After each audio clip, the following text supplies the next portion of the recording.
Uncle का जन्म 1943 में एग्मोर, चेन्नई में हुआ। वे अपने नेवल अफसर पिता ठाकुर प्रताप सिंह और मां बिमला देवी ठाकुर के 4 संतानों में दूसरी संतान हैं। उनकी प्रारंभिक शिक्षा उन्नाव जनपद के उनके पैतृक गांव निहाली खेड़ा के बगल में स्थित भरतीपुर के कन्या पाठशाला में हुई। उनके दादा डॉक्टर बजरंग सिंह एक परंपरावादी जमींदार थे। अपने जमींदार परिवार के रूढ़िवादी परिवेश ने उन्हें सोचने पर मजबूर कर दिया और उससे लड़ने के लिए उन्होंने कलम को अपनी ताकत बना ली। और वहीं से शुरू हुआ समाज की विसंगतियां और रूढ़िवादी मानसिकता को बदलने का एक लंबा सिलसिला। चित्रा जी एक एक्टिविस्ट हैं, यानी सक्रिय कार्यकर्ता हैं, और जो समाज की बहुत सारी समस्याएं हैं उनको लेकर उन्होंने कथा साहित्य में अच्छा काम किया है। चित्रा हमारे समय की महत्वपूर्ण लेखिकाओं में से एक है, ख़ासतौर से उपन्यास और कहानी के क्षेत्र में। उनकी खासियत ये है कि वो आम नारी लेखिकाओं के मुकाबले यथार्थ के बाहरी स्तर को ज़्यादा देखती हैं। ज़्यादातर नारी लेखिकाएं हमारी अंतर जगत, नारी की समस्याएं, बच्चों की समस्याएं, परिवार की समस्याएं, इन तक खुद को सीमित रखती हैं। लेकिन चित्रा ने इन सब के बाहर जाकर आवा जैसा उपन्यास लिखा, जिसमें मजदूर आंदोलन और बम्बई की उस वक़्त की उग्रता, इसका अच्छा चित्रण हुआ है। जो असंभव सी बात लगती है समाज में कि साहब अब ये तो हिजड़ों को ही जाएगा, वो चला तो गया, चला जाना उसका बहुत मामूली सी बात है, लेकिन उसमें से निकलने की जो कोशिश वो करता है, तो मैं उसको ज़्यादा बड़ा लेखक मानता हूँ, जो साहित्य को माध्यम मान करके मनोरंजन रखते हुए भी लेकिन किसी ज़माने के किसी बड़े सवाल से टकराने की कोशिश करता है। तो ये कोशिश चित्रा जी में है कि वो बहुत सीरियस सवालों को, गंभीर सवालों को, जिनकी ज़रूरत है और जो मथ रहे हैं किसी लेखक और समाज को, व्यक्ति को ही नहीं पूरी समाज को, उसको माने लेती हैं और ले करके फिर एक अपनी निगाह प्रस्तुत कर देती हैं।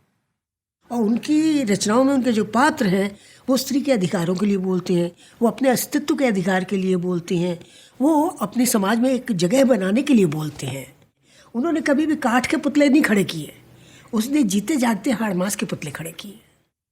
चित्रा जी जब अवध जी एक तरह से शैया पर थे तब मेरा आना जाना हुआ घर पे, और मैंने देखा इतनी समर्पित, उन्होंने टेबल भी रख रखी थी अपने लिखने पढ़ने की, लेकिन साथ साथ अवध जी की एक एक आवाज़ पर वो किस तरह से समर्पित भाव से दिखती थी। मेरे लिए चाय का भी प्रबंध करना है, लेकिन इसके साथ साथ अवध जी की जरा सी कू को भी एड्रेस करना है, ये बहुत कम लोगों में देखने को मिलता है। मेरे पास ऐसे कुछ उदाहरण हैं जिन लड़कियों ने इनके उपन्यास को पढ़ने के बाद अपने को किसी शोषण से बचाया है। तो ऐसी स्थिति में मेरा ये मानना है कि सीधे सीधे युवा पीढ़ी को अगर कोई लाभान्वित करने वाला साहित्यकार है तो वह चित्रा मुद्गल हैं, जिनकी रचनाओं से युवा पीढ़ी अपने आप को न केवल जुड़ा हुआ महसूस कर रही है बल्कि अपने भीतर मानसिक बदलाव महसूस कर रही है और उसके भीतर एक लड़ने की चेतना, संघर्ष की चेतना जागृत हो रही है और वह अपने आप को शोषण के विभिन्न रूपों से, छद्मों से बचाने में कामयाब हो रही है। तो यह एक लेखक की बहुत बड़ी उपलब्धि होती है। मेरी जिंदगी में गुरु की बहुत भूमिका रही है, और वो गुरु चाहे मेरी ट्रेड यूनियन में दत्ता अंकल जैसे व्यक्तित्व थे, चाहे मड़ाल ताई गोरे जैसा व्यक्ति थी, हमेशा दूसरे मनुष्य को मानवीय धरातल पर उतर के मनुष्य समझने की सीख देना, मनुष्य होकर मनुष्य को समझने की सीख देना, वो मेरे गुरु ही थे। गुरु थे। इसी तरह जब मैं मेरे लिखने के शौक को प्रतियोगिताओं से निकलकर जब मैं कॉलेज में पहुंची तो मेरे प्रोफेसर अनंत राम त्रिपाठी ने भी मुझे बताया कि तुम तो बहुत अच्छा लिखती हो। मुझे जो खास चीज़ दिखी, जैसे और भी विद्यार्थी कहानियाँ लिखते थे, कविताएं लिखते थे, लेकिन लगता था कि ये विद्यार्थी जो लिख रहे हैं बहुत कुछ उन्होंने जो पढ़ा लिखा है, सुना है, उसके आधार पर ही अपनी बातें कर रहे हैं। मौलिकता उनमें नहीं दिखती थी। चित्रा में मौलिकता दिखती थी, नए ढंग से बातों को प्रस्तुत करने की कला इसके अंदर थी। वो चित्रा को जानने का तो मुझे लगता है आधी शताब्दी का मेरा अनुभव है। हम दोनों 1965 में मिले थे। तब ना तो चित्रा की शादी हुई थी ना मेरी शादी हुई थी। हम दोनों ने एक ही दफ्तर के आदमियों से प्रेम किया और लंच आवर में हम लोग मिलने जाते थे। तो जो सड़क है फ्लोरा फाउंटेन वाली, उस सड़क पर एक दिन रवि ने मुझे एक दुबली पतली बड़ी तीखे नाक नक्श वाली लड़की दिखाई और कहा कि ये अवध नारायण मुद्गल की प्रेमिका है। मैंने देखा, मैं कहा तो बड़ी कटीली आंखें, एकदम नशीले होठ, बहुत अच्छी लगी मुझे देखने में। पता चला कि इनका नाम चित्रा ठाकुर है। जब मैंने ये देखा कि कहीं अब ये स्थिति आ सकती है कि मेरी जबरन शादी कर दी जाए ताकि इन सब ट्रेड यूनियन की खुराफातों से उनको खुराफात ही लगती थी, मुझे मुक्ति मिले का मतलब है उन लोगों को मुक्ति मिले, तो उन्होंने मेरे लिए लड़का ढूंढना शुरू कर दिया। चित्रा घर से निकली तो ठाकुर साहब को ऐसा लगा कि उसमें मेरा बहुत बड़ा हाथ है, जो कि गलत बात थी। मेरा कोई हाथ नहीं था उसमें। इतना था कि उनको किसी ने बताया कि उसके शिक्षक हैं कोई त्रिपाठी जी, उनके घर गई तो ठाकुर साहब केवल त्रिपाठी के रूप में मुझे ही जानते थे और उसके किसी शिक्षक को नहीं जानते थे। तो सीधे मेरे पास आए कॉलेज में और मेरी केबिन में गए, बैठे और सीधा मुझसे पूछा सवाल, चित्रा कहाँ है? तो मैंने कहा ठाकुर साहब ये क्यों पूछ रहे हैं, क्या घर पर नहीं है क्या वो? तो मुझसे कहते हैं कि बनिए मत, सीधे सीधे बताइए चित्रा कहाँ है। शादी कर चुकी थी वो मुंबई में और वो दिल्ली गई। फिर दिल्ली में कई बार उससे मुलाकात हुई। राजेंद्र यादव और मनु भंडारी के घर में उन दोनों ने थोड़े दिन के लिए शरण ली थी। जिस तरह से फिल्मों में दिखाया जाता है और प्रेम कहानियों में दिखाया जाता है, इस तरह से चित्रा ने शादी की थी अवध में और चित्रा ने।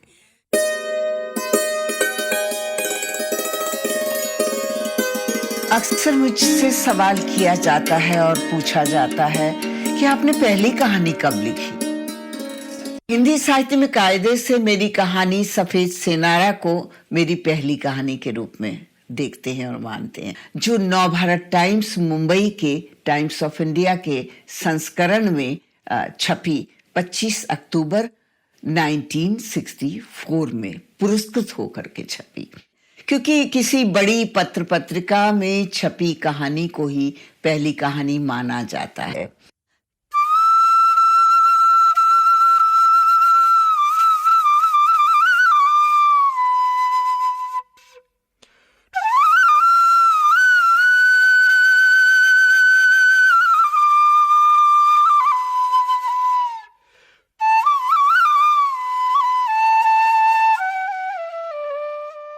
आमा के अतिरिक्त यानी उपन्यास या कथा साहित्य के अतिरिक्त बाल साहित्य के क्षेत्र में भी उनका अच्छा हस्तक्षेप है।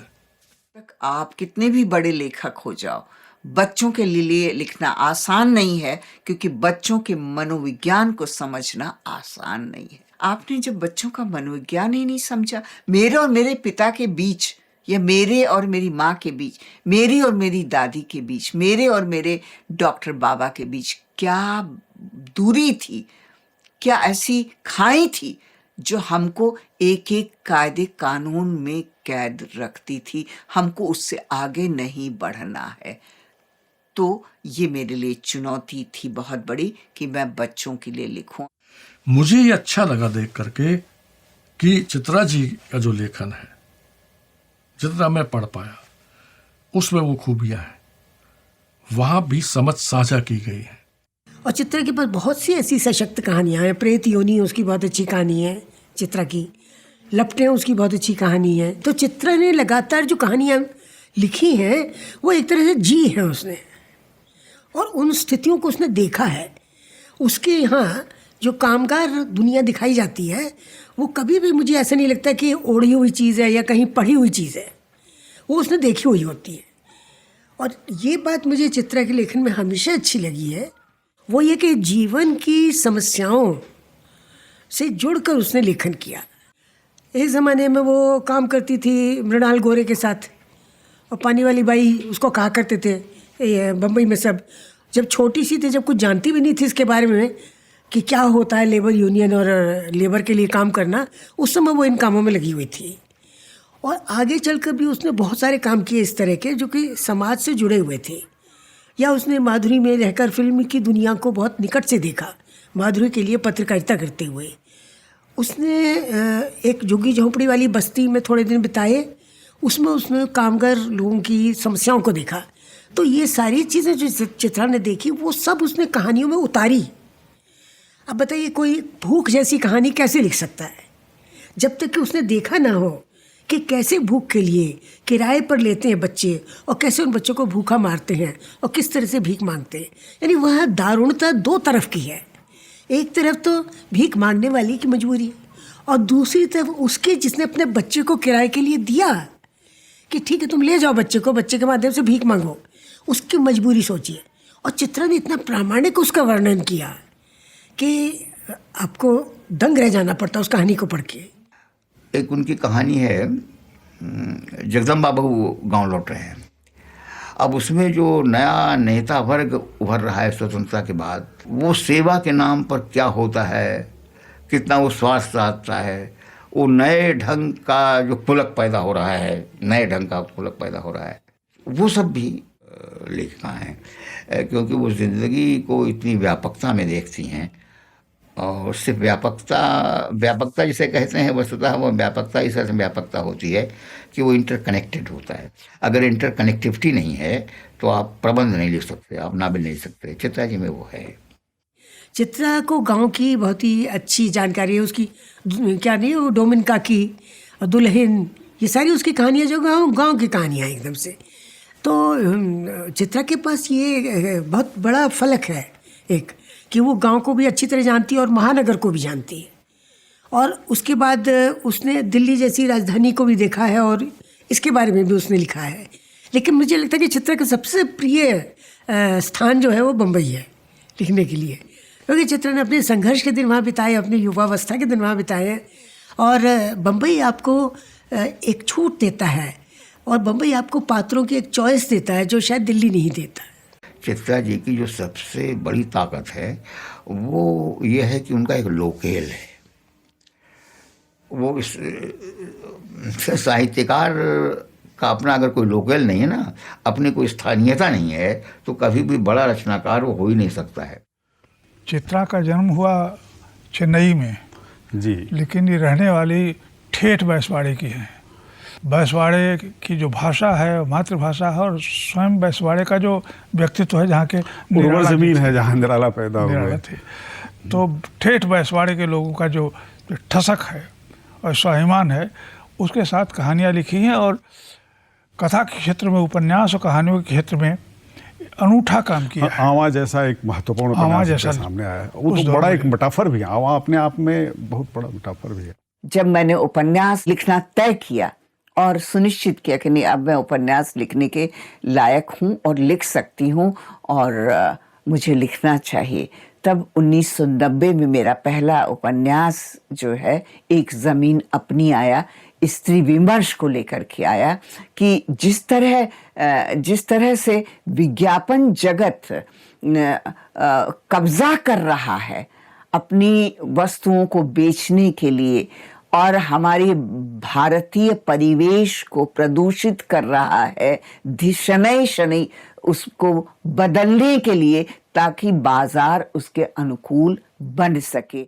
एक ज़मीन अपनी नामक जो उपन्यास जब प्रकाशित होकर आ गया, सभी लोगों ने बहुत रुचि के साथ इस उपन्यास को पढ़ा।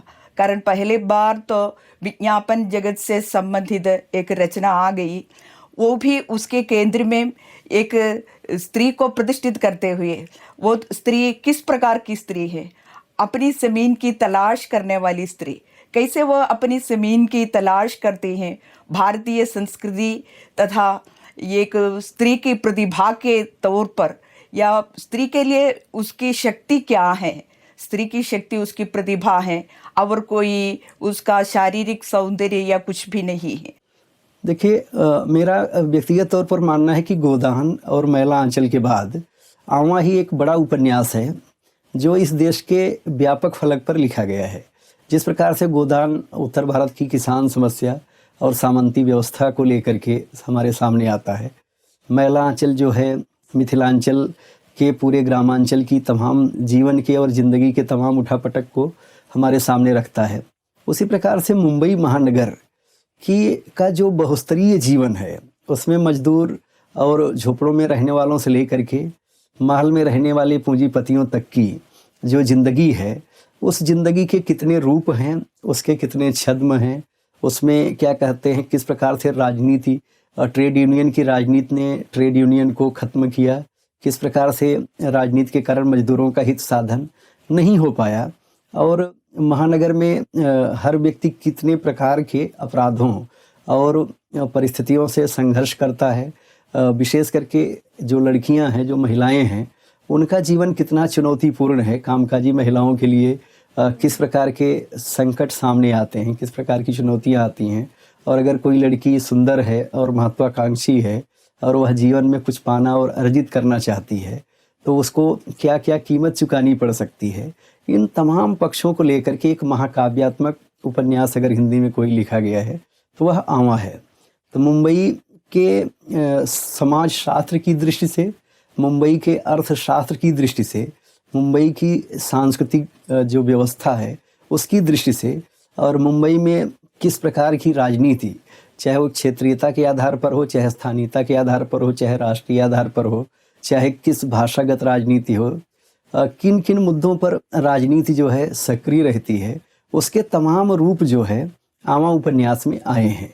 ट्रेड यूनियन का जो अपना क्योंकि कहा जाता है कि 60 के बाद का जो मुंबई है वो देशकाल, इस उपन्यास का देशकाल है। तो उस समय जो घट रहा था, ट्रेड यूनियंस का जो अपना चरित्र था, यानी कि मैं कहना चाहूँगा कि चित्रा जी खुद एक्टिविस्ट रही हैं। उन्होंने ट्रेड यूनियंस के महत्व को कम नहीं किया है। वो ये मानती हैं कि उनकी एक अपनी भूमिका होती है शोषितों को बचाने के लिए, व्यवस्थित ढंग से बातों को सामने लाने के लिए। क्रांति जो है उसका अपना एक बड़ा महत्व होता है। लेकिन अगर वहाँ पर भी ऐसे लोग उसमें आ जाएं, जुड़ जाएं, जो कि सत्ता लोलुप या इस प्रकार के अपने स्वार्थ को सिद्ध करने वाले जो लोग हैं उनकी कठपुतली बन जाए, तब क्या होगा। तो वहाँ वो जो मोहभंग है, वो मोहभंग भी इसमें बराबर आता है। मैं दो स्तरों पर उसको देखता हूँ। एक तो महानगर का जीवन क्या है, और जो एक प्रकार से महानगरी सभ्यता एक अलग प्रकार की सभ्यता है। मैंने सारी एक बड़ी सभ्यता में किसी देश की, उसमें महानगर की अपनी क्या सभ्यता होती है, एक तो इस रूप में देखता हूँ।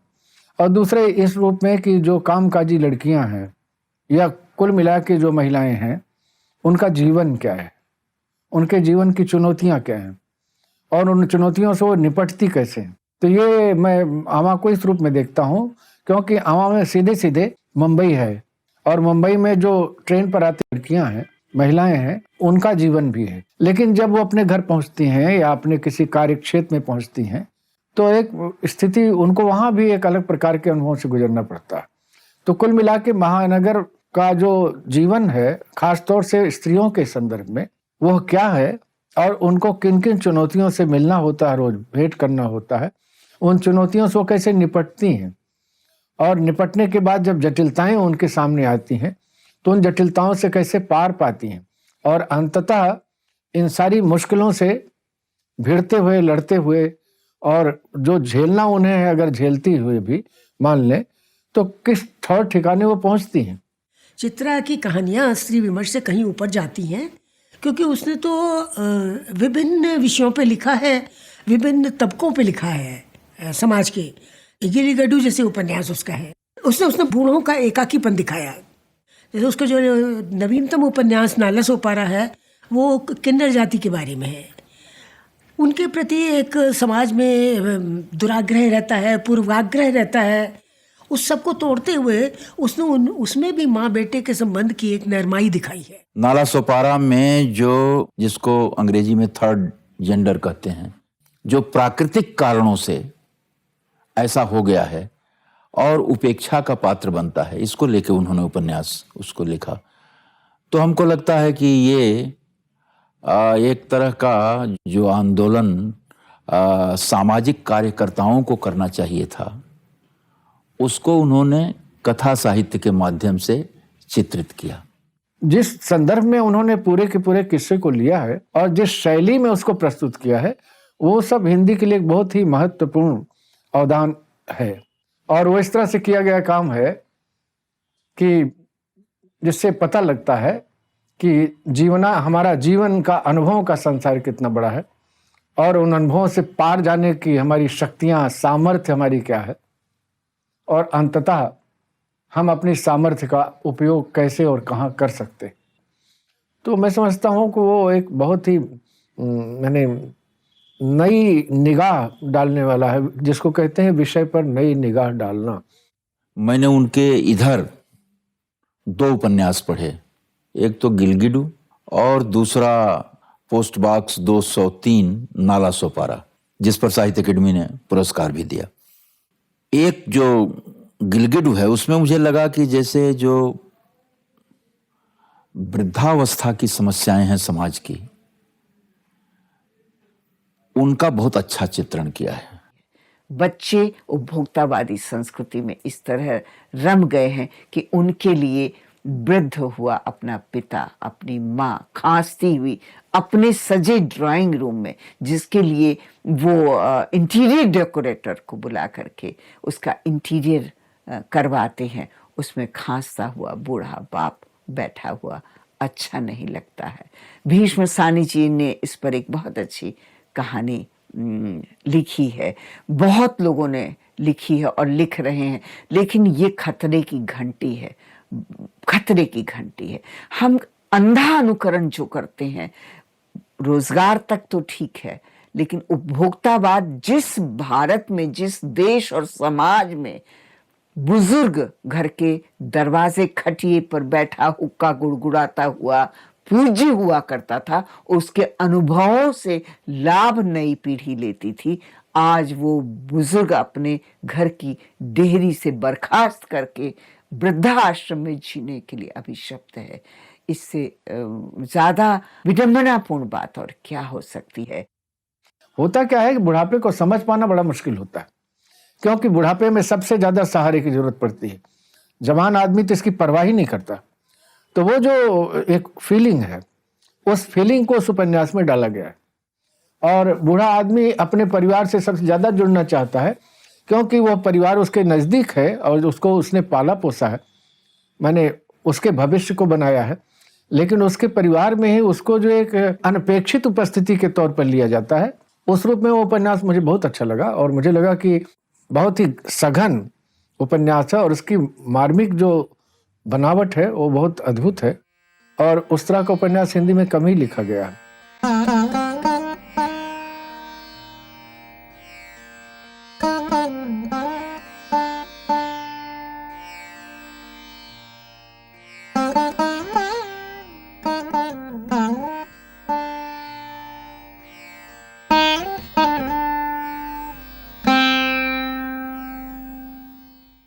मुझे ये लगता है कि अगर अर्थपूर्ण और सार्थक लेखन का कोई मूल्यांकन होगा तो उसमें चित्रा ज़रूर खड़ी मिलेगी हमें। और हिंदी साहित्य को भी अच्छी लगनी चाहिए ये बात कि उसने नसों पे झेल कर, अपनी आंखों से देखकर और अपने दिल में महसूस करके लिखा है। दुष्यंत का जो शेर है हो गई है पीर पर्वत सी पिघलना चाहिए, इस हिमालय से कोई गंगा निकलना चाहिए, मेरे सीने में नहीं तो तेरे सीने में सही, हो कहीं भी आग लेकिन आग जलनी चाहिए, सिर्फ हंगामा खड़ा करना मेरा मकसद नहीं। इस पर ध्यान दीजिए, सिर्फ मैं खाली लिखने के लिए नहीं लिख रहा हूँ, सिर्फ हंगामा खड़ा करना मेरा मकसद नहीं, मेरी कोशिश है कि यह सूरत बदलनी चाहिए। तो ये लेखक जो है अगर वह केवल क्या है उसे लिख देता है तब मैं उसे बेहतर और बड़ा लेखक नहीं मानता। मैं उसे लेखक मानता हूँ जो वस्तुतः इसलिए लिखता है कि ये है लेकिन ये बदला जाना चाहिए। तो इसलिए मुझे लगता है कि वहाँ ये काफ़ी पावरफुल लेखिका के तौर पर हमारे सामने आती हैं और इनमें एक खास प्रकार की सॉफ्टनेस भी है, माने चीज़ों को देखने की कोमलता भी है, बहुत माने ऐसा कठोर ऑपरेशन नहीं करती। चित्रा जी का हिंदी साहित्य में अवदान तो उनका लेखन है, उनकी रचनाएं हैं, और कभी हमारे समय का इतिहास लिखा जाएगा, केवल साहित्य का इतिहास ही नहीं बल्कि सामाजिक इतिहास लिखा जाएगा, तो उसको समझने में, उसको आत्मगत करने में चित्रा जी की जो रचनाएं हैं वो प्रामाणिक सिद्ध होंगी, कारगर सिद्ध होंगी।